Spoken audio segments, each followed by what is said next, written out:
નમસ્કાર વિદ્યાર્થી મિત્રો, સંતકૃપા પરિવાર વતી હું મિતેશ જોશી આપ સૌનું હાર્દિક સ્વાગત કરું છું. વિદ્યાર્થી મિત્રો, આજના આ તાસમાં આપણે ન્યાય પરિચય એકમમાં આગળ વધશું. તો આ ન્યાય પરિચયમાં આપણે અગાઉ 1 થી 5 દિવાળી પહેલાંના જે તાસો લેવાયા, તો એનામાં 1 થી 5 ન્યાય શીખ્યા. ત્યારબાદ કાલનો જે તાસ હતો, બરાબર, કાલનો જે તાસ હતો તેનામાં આપણે આ દહેલી દીપકને અને જલબિંદુ નિપાત ન્યાય જેના વિશે આપણે વિસ્તારથી પરિચય મેળવ્યો. તો આજે આપણે માત્સ્ય ન્યાય અને ત્યારબાદ તેના આગળના ન્યાયોમાં આગળ વધવાનું છે. તો ચાલો વિદ્યાર્થી મિત્રો, આપણે માત્સ્ય ન્યાયને શરૂ કરીએ. તો સર્વપ્રથમ માત્સ્ય ન્યાયમાં જે ફકરો આપેલો છે તેનું જે પહેલો ફકરો આપેલો છે તેનું વાંચન કરીએ. તો માત્સ્ય ન્યાય. મત્સ્ય એટલે કે માછલી. મત્સ્યના નામ ઉપરથી માત્સ્ય શબ્દ બન્યો છે. મત્સ્યને લગતી વસ્તુ કે બાબતને માત્સ્ય કહે છે. નદી કે સમુદ્રમાં રહેતી મોટી માછલી પોતાનાથી નાની માછલીને ખાઈને પોતાનું અસ્તિત્વ ટકાવી રાખે છે, જીવે છે. માછલીના આ વ્યવહાર ઉપરથી આ માત્સ્ય ન્યાય પ્રચલિત બન્યો છે. તો સામાન્ય રૂપથી માત્સ્ય શબ્દ કેવી રીતે બન્યો એની વિશે પહેલાં કહેવામાં આવેલું છે. તો કે માત્સ્ય, તો આ માત્સ્ય શબ્દ છે તે કયા શબ્દ ઉપરથી બન્યો છે? તો કે મત્સ્ય, બરાબર. મત્સ્ય શબ્દ છે તેના ઉપરથી માત્સ્ય શબ્દ બન્યો છે. જે માત્સ્ય કોને કહેવાય? બરાબર, આ શબ્દ તો મત્સ્ય ઉપરથી બન્યો છે, પણ આ માત્સ્ય કોને કહેવાય? તો કે જે વસ્તુ માછલીઓને લગતી વળગતી હોય, બરાબર, જે વસ્તુઓ માછલીને લગતી હોય, બરાબર, કોઈ વસ્તુ કે બાબત જે માછલીઓને લગતી હોય તો તેને માત્સ્ય તરીકે ઓળખવામાં આવે છે. બરાબર, માછલીઓને લાગતી વળગતી વસ્તુઓ કે બાબતો જેને માત્સ્ય તરીકે ઓળખવામાં આવે છે. બરાબર. તો માત્સ્ય ન્યાયનો શબ્દ સામાન્ય રૂપથી માત્સ્ય શબ્દ મત્સ્ય શબ્દમાંથી બન્યો છે. અને આ માત્સ્ય કોને કહેવાય? તો કે જે વસ્તુઓ માછલીઓને લાગતી વળગતી હોય એવું હોય ત્યાં તેને માત્સ્ય કહેવાય છે. તો સામાન્ય રૂપથી નદી કે સમુદ્રમાં હવે માછલીઓ શું કરે છે, આ ન્યાય કેવી રીતે પ્રચલિત બન્યો તેના વિશે ટૂંકમાં સમજાવે છે. તો કે સમુદ્રમાં કે નદીઓમાં જે નાની માછલીઓ છે તેને મોટી માછલીઓ ખાઈ જાય છે. બરાબર, જે મોટી માછલીઓ છે, બરાબર, આ માછલી છે, મત્સ્ય એટલે કે માછલી, તો એનામાં નાની માછલીને મોટી માછલી ખાઈ જાય છે. તો કોઈ એક વિદ્વાન આ બાબત જુએ છે અને તેના આધારે તે માત્સ્ય ન્યાયની રચના કરે છે. બરાબર, તો આ માત્સ્ય ન્યાયની રચના કરે છે. તો સામાન્ય રૂપથી મોટી માછલી છે તે પોતાનું અસ્તિત્વ ટકાવવા એ બાબતો કરતી હશે, પણ અહીં શું છે કે નાની માછલીને મોટી માછલી ખાઈ જાય છે એવું અહીં કહેવામાં આવેલું છે. અને આ માછલીના આ વ્યવહાર, મોટી માછલી છે તેના આ પ્રકારના વ્યવહાર ઉપરથી આ માત્સ્ય ન્યાય છે તે પ્રચલિત બન્યો છે. ત્યારબાદ આપણે આગળનો ફકરો જોઈએ. તો કે આ ન્યાય ઉપરથી માણસે એ વાત સમજવાની છે કે જેમ સમુદ્રમાં માછલીઓનું સહઅસ્તિત્વ છે તેમ માનવ સમાજમાં માનવનું સહઅસ્તિત્વ છે. માછલીઓના સહઅસ્તિત્વમાં જેમ નાનાને મોટાનો સતત ભય રહે છે અને પોતાની જાતને બચાવવાની રહે છે, તેમ માનવ સમાજમાં પણ નાની વ્યક્તિને મોટી વ્યક્તિથી ભય રહ્યા કરે છે અને પોતાની જાતને બચાવવાની રહે છે. જો કે માનવ સમાજમાં આવું સતત બને નહીં તે માટે રાજતંત્ર, પ્રજાતંત્ર પરિવર્તિત થયું છે. પરિણામે માનવ સમાજમાં શક્તિ સંપન્ન માણસોની વચ્ચે પણ શક્તિહીન માણસનું અસ્તિત્વ રહી શકે છે. તો આ ફકરામાં પહેલી બાબત આપણે એ સમજવા મળે છે કે સમુદ્રમાં કે નદીમાં કે જેટલી માછલીઓ છે તેનું સહઅસ્તિત્વ છે, બરાબર, જેનું પોતાનું અસ્તિત્વ છે. એવી જ રીતે માનવ સમાજમાં પણ દરેક માણસનું પોતપોતાનું અસ્તિત્વ હોય જ છે. તો આ માછલીઓના આ સહઅસ્તિત્વમાં જેમ નાનાને મોટાથી સતત ભય રહે છે તેમ માણસને પણ નાનાથી મોટાનો નાના વ્યક્તિ છે તેને મોટા વ્યક્તિનો સતત ભય રહ્યા કરે છે. જેમ કે નોકર હોય તો તેને માલિકનો ભય રહે, દાસ હોય તો તેને સ્વામીનો ભય રહે. તો આમ શું છે કે જે નાનો વ્યક્તિ છે તેને મોટા વ્યક્તિનો સતત ભય રહ્યા કરે છે. જેમ કે નાની માછલીને મોટી માછલીનો ભય રહે, તેમ નાના માણસને મોટા માણસનો સતત ભય રહ્યા કરે છે. અને એ મોટા માણસને પોતાની જાન બચાવવાની રહે છે. અહીં જાન ન કહેતા ક્યારેક પોતાની નોકરી બચાવવાની રહે છે, ક્યારેક પોતાની જિંદગી પણ બચાવવાની રહે છે. તો આમ જ્યાં મોટો માણસ છે તે નાના માણસને દબાવે, અથવા તો નાના માણસને મોટા માણસથી બીવાનો વારો આવે, સમય આવે, તો તે બાબતને જો સ્પષ્ટ રીતે આપણે કહેવી હોય તો તે આપણે માત્સ્ય ન્યાય એવો શબ્દ બોલીને કહી શકીએ છીએ. તો ટૂંકમાં આ ન્યાય શું સમજાવે છે? તો કે નાની વ્યક્તિને મોટા વ્યક્તિનો સતત ભય રહ્યા કરે છે અને પોતાની જાતને એને બચાવવાની રહે છે. જેમ મોટી માછલીથી નાની માછલી પોતાનો જીવ બચાવે છે, તેમ ગરીબ માણસો છે, બરાબર, જે ગરીબ માણસો છે, તો જે નાની વ્યક્તિઓ છે તેમને મોટા વ્યક્તિઓથી પોતાનું અસ્તિત્વ બચાવવાનું છે. કોઈ તેના અસ્તિત્વ સાથે ખિલવાડ ન કરી જાય એ સતત જોવાનું છે. કોઈ નાના માણસને ગુલામ ન બનાવી જાય, કોઈ નાના માણસને ખોટી રીતે કોઈ ફસાવે નહીં, એ બાબત અહીં જોવાની છે. બરાબર. તો ટૂંકમાં આનામાં એવું કરવાનું, બળિયાના બે ભાગ એવું નથી કરવાનું, પણ એવું કરવાનું છે કે બંનેનો, જે બળિયો ન હોય તેનો પણ એક ભાગ અને જે બળિયો હોય તેનો પણ એક ભાગ. જો કે માનવ સમાજમાં આવું સતત બને નહીં, તે માટે રાજતંત્ર કે પ્રજાતંત્ર પરિવર્તિત થયું છે. પરિણામે માનવ સમાજમાં શક્તિ સંપન્ન માણસોની વચ્ચે પણ શક્તિહીન માણસનું અસ્તિત્વ ટકી રહે છે. તો વર્તમાન સમયે સમાજમાં આવું બને નહીં, એટલે કે નાનો માણસ છે તે ક્યારે નાનપ અનુભવે નહીં કે પોતે નાનો છે. તો એ માટે સમાજમાં અનેકો કાયદા બન્યા છે. જેમ કે કોઈ મોટો વ્યક્તિ નાના વ્યક્તિને હેરાન કરે તો જે મોટો વ્યક્તિ છે તેને પણ સજા કરવામાં આવે. કોઈ માલિક નોકરને ખોટી રીતે ધમકાવી રહ્યો હોય, અથવા તો કોઈ કામ જબરદસ્તી કરાવવાની કોશિશ કરે, તો માલિક છે તો નોકરે પોલીસ પાસે જઈને ન્યાય માંગી શકે છે. તો આમ વર્તમાન સમયે અનેકો એવા કાયદા બન્યા છે કે જેના કારણે નાનો વ્યક્તિ છે તે પણ મોટા વ્યક્તિઓની વચ્ચે સરળતાથી ઊભો રહી શકે છે.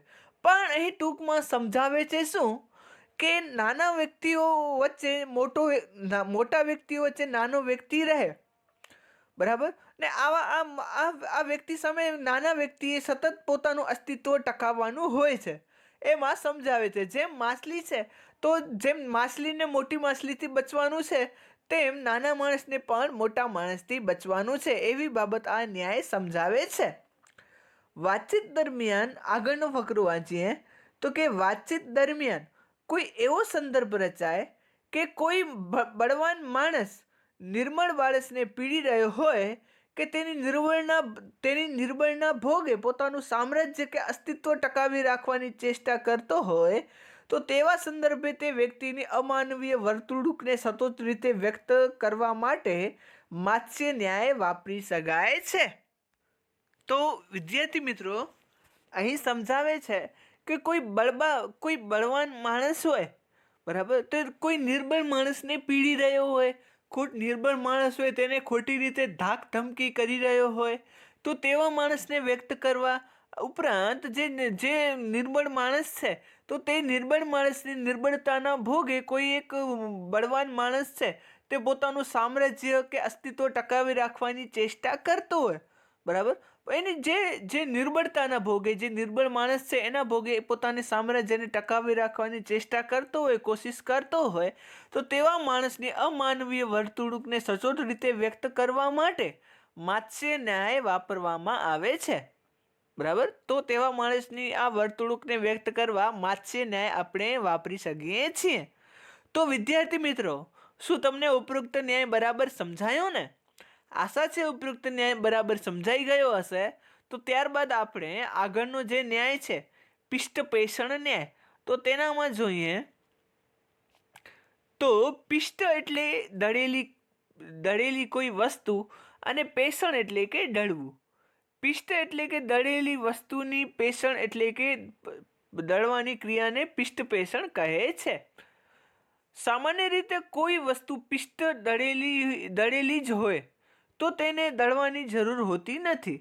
છતાં કોઈ તે દળેલી વસ્તુને દળવારૂપ બિનજરૂરી પ્રયત્ન કરે તો તે માત્ર સમય અને શક્તિની બરબાદી જ છે. આ વાસ્તવિકતાનો ઉપદેશ કરવા માટે આ ન્યાય પ્રચલિત બન્યો છે. તો સામાન્ય રૂપથી પિષ્ટ એટલે કે શું? તો કે પિષ્ટ એટલે કે દળેલી કોઈ વસ્તુ, અને પેષણ એટલે કે શું? તો કે પેષણ એટલે કે દળવું.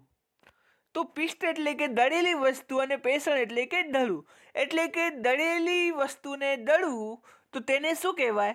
તો કે પિષ્ટ પેષણ. જાણે કે ચોખા ઘઉંનો લોટ બની ગયો છે, બરાબર, તો ઘઉંની વસ્તુઓ પિષ્ટ છે એટલે કે દળેલી છે. પણ પેષણ એટલે કે જે દળેલી વસ્તુ છે તેને ફરી પાછું દળવું, બરાબર, તો તેને શું કહે છે? તો કે તેને કહે છે પિષ્ટ પેષણ, બરાબર. દળેલી વસ્તુઓને ફરી પાછી દળવી તો તેને કહે છે પિષ્ટ પેષણ. તો પિષ્ટ એટલે કે દળેલી વસ્તુની પેષણ એટલે કે ફરી કરાથી દળવાની ક્રિયાને પિષ્ટ પેષણ કહે છે, બરાબર. જે દળેલી વસ્તુ છે તેને આપણે ફરી કરીએ તો તેને પિષ્ટ પેષણ કરીએ, ફરી આપણે દળીએ તો તેને આપણે પિષ્ટ પેષણ તરીકે ઓળખીએ છીએ. તો સામાન્ય રીતે કોઈ વસ્તુ પિષ્ટ દળેલી જ હોય તો તેને દળવાની જરૂર હોતી નથી. છતાં તે કોઈ વસ્તુ છે તેને દળવારૂપ જો વળી બિનજરૂરી પ્રયત્ન કરવામાં આવે તો માત્ર તે શું કરે? તો કે સમય અને શક્તિનો બગાડ જ કરે, બરાબર, બરબાદી જ કરે. આ વાસ્તવિકતાનો જે ઉપદેશ આપવા માટે આ ન્યાય પ્રચલિત બન્યો છે, બરાબર. જેમ કે દળેલી વસ્તુ દળવી એટલે કે એકવાર એ બાબતે મહેનત આપણે કરી લીધી, પણ અને પાછી આપણે એ જ બાબતે મહેનત કરવી પડે તો તેને આપણે પિષ્ટ પેષણ ન્યાય સાથે સરખાવી શકીએ છીએ. તો આમ અહીં દળેલી વસ્તુને આપણે ફરી પાછો દળીએ તો તેને આપણે પિષ્ટ પેષણ કહીએ, બરાબર. તો આવી જ રીતે એકવાર જે બાબત આપણે કરી લીધી તે બાબત આપણને ફરીથી કરવી પડે તો એ બાબત શું કહેવાય? એ બાબતને તો કે એ બાબતને કહેવાય છે પિષ્ટ પેષણ, બરાબર. એટલે કે એ બાબતને જો એકવાર આપણે કરી લીધી એ બાબત આપણે ફરી કરવાની થાય તો એ બાબતને આપણે જો સચોટ રીતે વ્યક્ત કરવી હોય તો આપણે પિષ્ટ પેષણ એવો શબ્દનો પ્રયોગ કરી શકીએ, બરાબર. ત્યારબાદ આપણે આગળ જોઈએ તો કે કાર્યના બે પ્રકાર છે. કાર્ય બે પ્રકારે કલ્પી શકાય. એક તો થઈ ગયેલું કાર્ય અને બીજું ન થયેલું કાર્ય. આ ન્યાય બોધ આપે છે કે માણસે આ બે પ્રકારના કાર્યોમાંથી થઈ ગયેલા કાર્યને ફરી કરીને પોતાના સમય અને શક્તિની બરબાદી કરવી જોઈએ નહીં, પરંતુ ન થયેલા કાર્યને કરવાનો ઉપક્રમ કરીને પોતાના સમય અને શક્તિનો સદુપયોગ કરવો જોઈએ. જેમ કે ઘર કે વિદ્યાલયને કોઈએ પહેલાંથી જ સ્વચ્છ કરી રાખ્યું હોય તો તેને ફરી સ્વચ્છ કરવા માટે સમય અને શક્તિ વાપરવા જોઈએ નહીં. તેને બદલે જે સ્થળ અસ્વચ્છ છે તેને સ્વચ્છ કરવા માટે પ્રયત્ન આદરવો જોઈએ. આમ છતાં કેટલીક વાર એવું થતું હોય છે કે પ્રસિદ્ધિ કે દેખાડો કરવા માટે સ્વચ્છ સ્થાનને ફરી સ્વચ્છ કરવાનો ઉપક્રમ હાથ ધરાય છે. તો આ તો સમય તથા શક્તિની બરબાદી જ છે. તો સામાન્ય રૂપથી અહીં સમજાવે છે કે કાર્ય કુલ બે પ્રકારે છે, બરાબર. કુલ બે પ્રકારના કાર્ય માનવામાં આવેલું છે. એક તો થઈ ગયેલું કાર્ય અને બીજું ન થયેલું કાર્ય. તો આ બંને પ્રકારના કાર્યોમાંથી જે થઈ ગયેલું કાર્ય છે, બરાબર, કાર્ય, તો એ કાર્યને આપણે ફરીને એ કાર્ય કરવું પડે તો તે બાબત છે તો તે બાબતમાં શું થાય? તો કે સમય અને શક્તિનો બગાડ થાય. પરંતુ જે કાર્ય થયું નથી તે કામ આપણે કરીએ તો એ કાર્યથી શું થાય? તો કે એ કાર્યથી સમય અને શક્તિનો સદુપયોગ થાય. જેમ કે કોઈ વિદ્યાર્થીઓ કોઈ વ્યક્તિએ પહેલાંથી જ કપડાં ધોઈ નાખ્યા હોય, બરાબર, તો આપણે ફરી પાછા એ કપડાં ધોઈએ તો શું થાય? તો કે સમય અને શક્તિનો ખોટો બગાડ થાય, એટલે કે એકવાર જે બાબત થઈ ગઈ છે તે બાબત ફરી કરવી એટલે કે સમય અને શક્તિનો બગાડ કરવો. તો હવે આપણે શું કરી શકીએ? તો કે આપણે જે કપડાં ધોવાના નથી તે ધોવાના, બરાબર, જે કપડાં ધોવાના નથી તો તે ધોવાના. તો આ બાબત શું થશે? તો કે સમય અને શક્તિનો સદુપયોગ થશે. અહીં પણ વિદ્યાર્થી મિત્રો તમને એક ઉદાહરણ આપેલું છે, જેમ કે ઘર કે વિદ્યાલયને કોઈએ પહેલાથી સ્વચ્છ કરી રાખ્યું હોય તો તેને ફરી સ્વચ્છ કરવા માટે સમય કે શક્તિ વાપરવા જોઈએ નહીં. તેને બદલે જે સ્થળ અસ્વચ્છ છે તેને સ્વચ્છ કરવાનો પ્રયત્ન આદરવો જોઈએ. તો અહીં શું કહે છે કે કોઈએ ઘર કે વિદ્યાલય પહેલાથી સ્વચ્છ કરી રાખ્યું હોય તો તેને ફરી સ્વચ્છ કરવા માટે સમય અને શક્તિ વાપરવા જોઈએ નહીં. જો ફરી આપણે તેને સ્વચ્છ કરવા માટે સમય અને શક્તિ વાપરશું, બરાબર, ફરી સમય અને શક્તિ વાપરશું તો એ શું થશે કે સમય અને શક્તિનો ખોટો બગાડ થશે. પરંતુ જે બાબત અસ્વચ્છ છે તો તેની સફાઈ કરવા આપણે સમય અને શક્તિ વાપરશું તો તે સમય અને શક્તિનો સદુપયોગ થશે. તો અહીં શું સમજાવે છે કે એકવાર જે કામ થઈ ગયું છે તે કામ ફરીને કરવું ન પડે. ફરીને કરવું પડે તો તેને પિષ્ટ પેષણ તરીકે ઓળખવામાં આવે. તો આ ન્યાય સામાન્ય રૂપથી બોધ આપે છે કે મનુષ્યએ એવી રીતે કાર્ય કરવું જોઈએ કે જે કામ તેને ફરીને કરવાની જરૂર પડે નહીં, બરાબર. આમ છતાં ઘણીવાર શું થતું હોય કે એવું પણ થતું હોય કે કોઈ માણસ દેખાડો કરવા માટે સ્વચ્છ સ્થાનને ફરી સ્વચ્છ કરવાનો ઉપક્રમ હાથ ધરે તો આ તો સમય અને શક્તિનો બરબાદી જ છે. તો સામાન્ય રૂપથી આ બાબતે આપણે નેતાઓના ઉદાહરણો લઈ શકીએ. વર્તમાન સમયે જે નેતાઓ છે તેના ઉદાહરણો લઈ શકીએ. તો વર્તમાન સમયે નેતાઓ શું કરે કે જ્યાં સફાઈ થઈ ગઈ હોય ત્યાં તે કચરો કાઢવાના વિવિધ સાધનો ખણીને બેસે અને પોતાના હાથથી થોડું ઘુમાવે અને કહે શું કે આ અમે સફાઈ કરી, બરાબર, આ અમે સફાઈ કરી. તો આ તો શું છે? સામાન્ય રૂપથી સમય અને શક્તિનો બગાડ છે. એના કરતાં એ નેતાઓ જે જગ્યાઓ અસ્વચ્છ છે તેને સફાઈ કરે તો કેવું સારું રહે. તો એ શું થાય કે એ નેતાઓનો સમય અને શક્તિનો સદુપયોગ થાય. તો ટૂંકમાં આ ન્યાય એકવાર કરેલી વસ્તુ ફરીવાર ન કરવી એ બાબતનો ઉપદેશ આપે છે. આ પ્રકારની સમય અને શક્તિની બરબાદીને સંભાષણ દરમિયાન સચોટ રીતે વ્યક્ત કરવા માટે આ ન્યાય વાક્યને પ્રયોજી શકાય છે. તો આ પ્રમાણે સમય અને શક્તિની બરબાદીને જો સચોટ રીતે આપણે વ્યક્ત કરવી હોય, બરાબર, જેમ કે કોઈ એક વ્યક્તિ એકને એક કામ વારી ઘડી કરતો હોય અને તે પોતાના સમયનો બગાડ કરી રહ્યો હોય તો આ બાબતને સચોટ રીતે વ્યક્ત કરવા માટે આપણે આ ન્યાય વાક્યને પ્રયોજી શકીએ છીએ. કયું ન્યાય વાક્ય? તો કે પિષ્ટ પેષણ ન્યાય, બરાબર, પિષ્ટ પેષણ ન્યાય.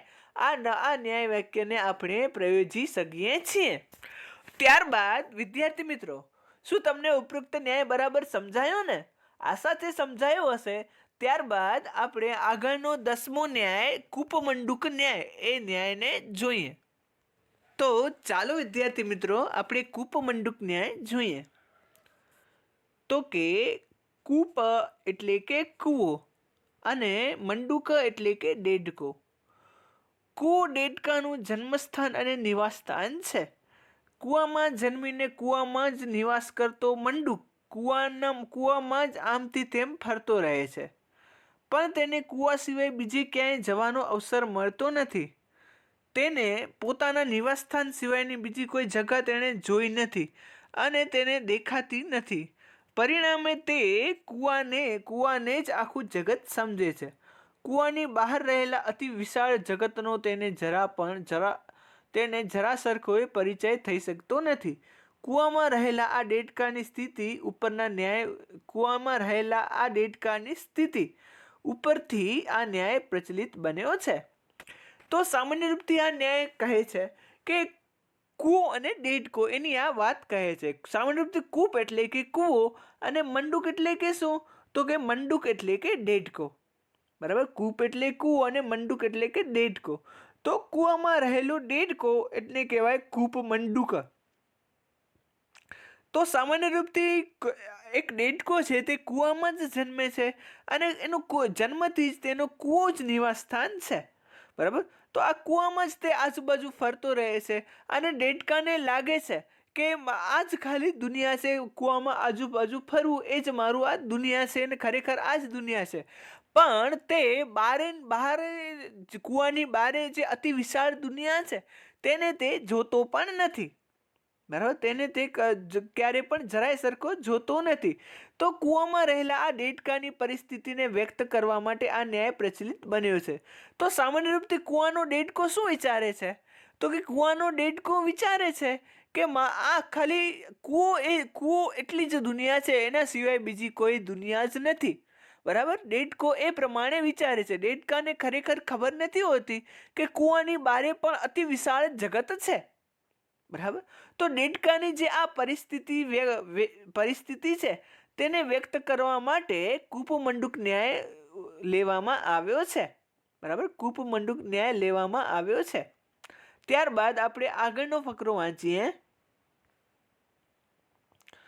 તો કે માનવ સમાજ કોઈ એક નાનકડા સ્થળમાં જન્મે છે અને મોટે ભાગે તે કોઈ એક નાનકડા નિવાસ સ્થાનમાં જ નિવાસ કરે છે.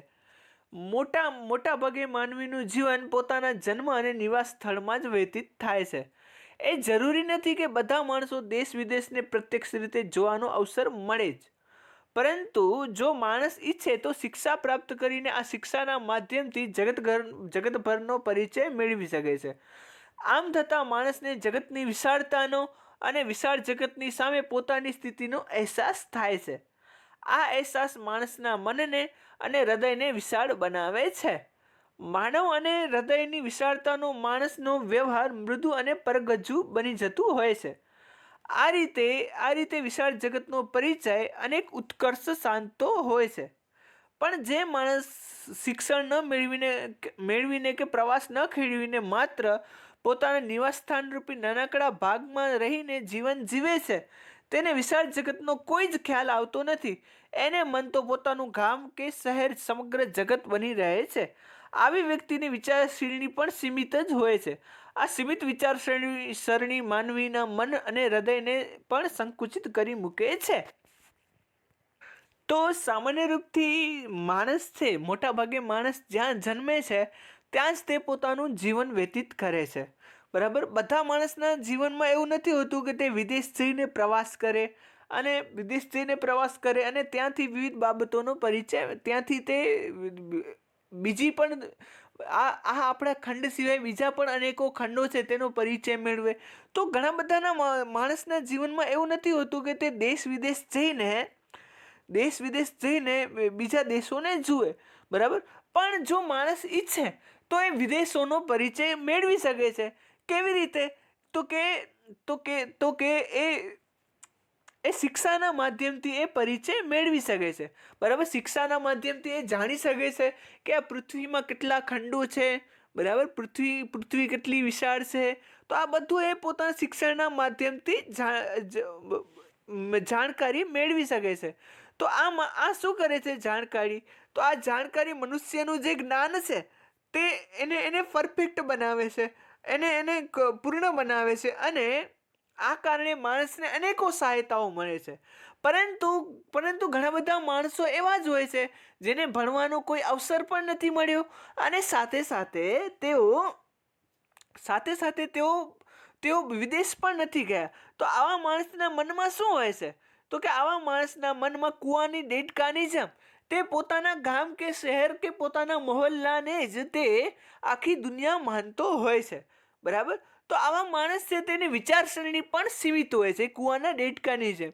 તો કૂવાનો દેડકો શું વિચારે છે? તો કે કૂવાનો દેડકો વિચારે છે કે ખાલી દુનિયા આટલી જ છે. બરાબર, એના સિવાય બીજી કોઈ દુનિયા નથી. તે જ પ્રમાણે આવા જે માણસો છે જે ગામ અને શહેરને જ પોતાનું એક માને છે અને વિશાળ દુનિયાની જેને કંઈ ખબર નથી અથવા તો જે વિશાળ દુનિયામાં ક્યારેય પણ ગયા નથી, તો તેવા માણસનું મન છે તે પોતાના ગામ અને શહેરને જ પોતાનું તે નિવાસસ્થાન માને છે. તો આવા માણસની જે વિચારસરણી છે તે પોતાના ગામ પૂરતી જ સીમિત બની રહે છે. બરાબર, અને આ માણસની એની વિચારસરણી સંકુચિત બની જાય છે. તો ટૂંકમાં આ ન્યાય શું સમજાવે છે? તો કે આ ન્યાય સમજાવે છે કે જેમ કૂવાનો દેડકો કૂવાની અંદરની જગ્યાને જ પોતાની દુનિયા માની લે છે, તેમ ઘણા બધા માણસો પણ એવા હોય છે કે જે તેને બીજા ક્યાં બહાર જવા નથી મળતું અથવા તો ભણ્યા પણ નથી હોતા, તો તેવો માણસ છે તે પોતાના ગામ અને શહેરને જ પોતાનું નિવાસ સ્થાન માની લે છે. બરાબર. જો આવા માણસની સંકુચિત વ્યવસ્થાને આપણે જો વ્યક્ત કરવી હોય તો આપણે આ ન્યાયનો ઉપયોગ કરી શકીએ છીએ. બરાબર. કયો ન્યાય? તો કે કૂપમંડુક ન્યાય. આ ન્યાયનો આપણે ઉપયોગ કરી શકીએ છીએ. જેણે માત્ર પોતાનું ગામ જ જોયું છે, ત્યારબાદ આપણે આગળનો ફકરો વાંચીએ. જેણે માત્ર પોતાનું ગામ જ જોયું છે અને પોતાના આ ગામને જગત માની લીધું છે, તેવા માણસનો વ્યવહાર અને વિચાર બંને સંકુચિત બની જતા હોય છે. પોતાના અત્યંત સીમિત જ્ઞાનને સંપૂર્ણ માનનારા માણસમાં આવા સંકુચિત વલણને દર્શાવવા આ ન્યાય વાપરી શકાય છે. બરાબર. તો જે માણસે પોતાનું એક નાનકડું ગામ, બરાબર, અથવા તો શહેર, કે જેણે પોતાનું સંપૂર્ણ જગત જ માની લીધું હોય, તેને નથી કોઈ પ્રદેશની પડી, કે નથી રાજ્યની પડી, નથી દેશની પડી, નથી ખંડની પડી, નથી દુનિયાની પડી, માત્ર પોતાનું ગામ એટલે આખું જગત, એવું જેણે માની લીધું હોય, તો તેવા માણસને આપણે જો વ્યક્ત કરવો હોય તો તેવા માણસને આ આપણે કૂપમંડુક ન્યાય દ્વારા વ્યક્ત કરી શકીએ. બરાબર. જે આપણે કહી શકીએ કે જો કૂપમંડુક ન્યાય છે, બરાબર, કૂપમંડુક કૂવાના દેડકાની જેમ આ વ્યક્તિ કરી રહ્યો છે. જેમ કે પોતાના ગામ અને શહેર જ એની દુનિયા છે એમ એ માની રહ્યો છે કૂવાના દેડકાની જેમ. ઉપરાંત બીજું પણ વ્યક્તિ આની રીતે વ્યક્ત કરી શકાય કે કોઈ વ્યક્તિ છે જેને કંઈ પણ બાબતનું પૂર્ણ જ્ઞાન નથી, બરાબર, કૂવાનો દેડકો પોતાની દુનિયા માને છે, એટલું એને જ્ઞાન છે કે આ મારી દુનિયા છે. તો એવી જ રીતે કોઈ એક વ્યક્તિ છે એને કંઈ સંપૂર્ણ જ્ઞાન નથી કે દુનિયા શું છે, બરાબર, પોતાનો અત્યંત સીમિત જ્ઞાનને સંપૂર્ણ, જે લોકો પોતાનું જે ખૂબ જ થોડું જ્ઞાન હોય તેને સંપૂર્ણ માનતા હોય, તેને પૂર્ણ માનતા હોય, તો આવા વ્યક્તિઓની જે સંકુચિત જે વ્યવસ્થા છે, બરાબર, સંકુચિત મનોવૃત્તિ છે જેની, તો એ મનોવૃત્તિ દર્શાવવા માટે પણ આ ન્યાય વાપરી શકાય છે. તો વિદ્યાર્થી મિત્રો, શું તમને ઉપરોક્ત 3 ન્યાય સમજાયા ને? આશા છે ઉપરોક્ત 3 ન્યાય તમને બરાબર સમજાઈ ગયા હશે. તો આ સાથે આપણે આજના આ તાસ છે તે અહીં પૂર્ણ કરીએ છીએ. શુભમ ભવેત. અસ્તુ.